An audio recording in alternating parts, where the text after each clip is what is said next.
With the former territory of Persia, an old version of chess was played that was able to expand beyond the borders of the empire and across the Muslim world.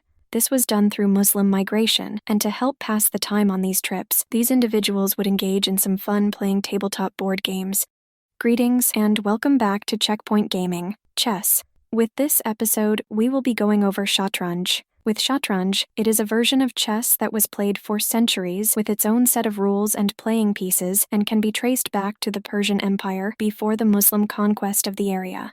After the Muslim invasion, accompanied by Islam being a migratory religion, it allowed Shatranj to be able to travel across continents as seen with the fact that it was able to spread across the Arab world, North Africa, and into Europe, maintaining the same set of rules and piece design, although some minor variants did occur as it traveled across both time and space. When setting up the game, it is done much like that of chess, where the light-colored king and dark-colored king are placed upon their respective colors so that each king faces each other. With the game pieces, although we'll be using their English names, we'll also provide their Persian equivalents and what they translate to.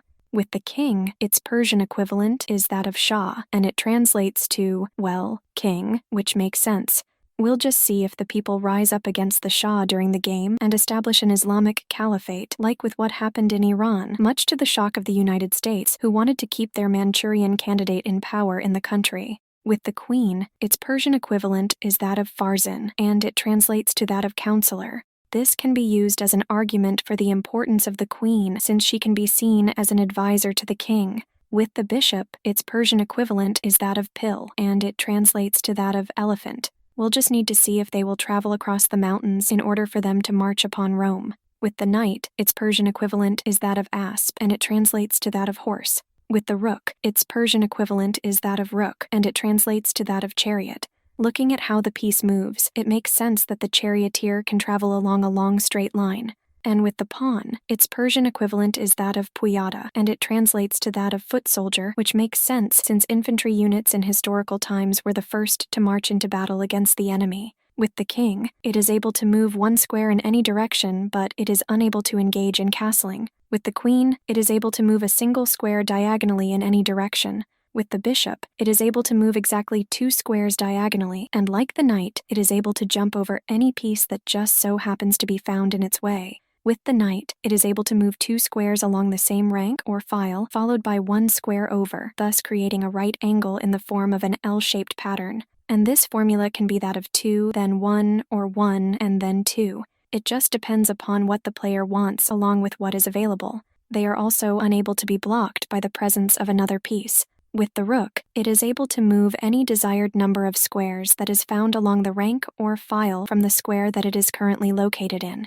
With the pawn, it is able to move 1 square forward, but in order for it to perform a capture, it will have to move 1 square diagonally forward. But unlike that of the pawn found in chess, this pawn isn't able to move 2 squares forward as part of its first move, and when it reaches that of the square of promotion, it is only able to be promoted to that of a queen. In order for a piece to be captured, it will have to land upon a square that is occupied by an opposing piece. Once captured, said piece is to be removed from the board. And as touched upon a moment ago, only the pawns possess a special move when it comes to that of capturing.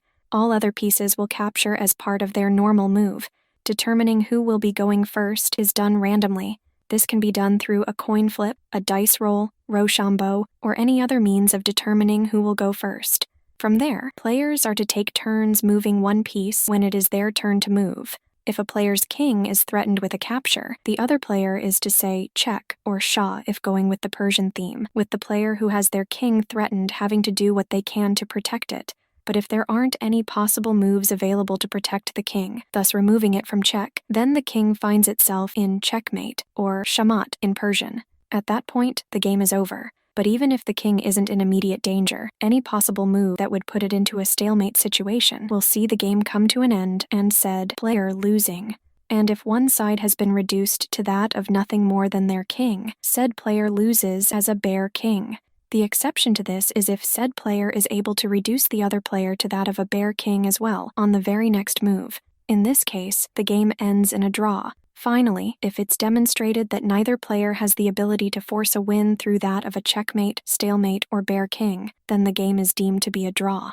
So with that said, that is what you need to know about Shatranj.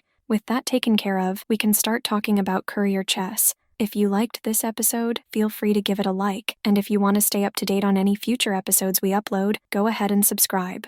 You can also support us on Patreon for as little as $1 a month at patreon.com/checkpointgaming. See you in the next episode, and happy gaming.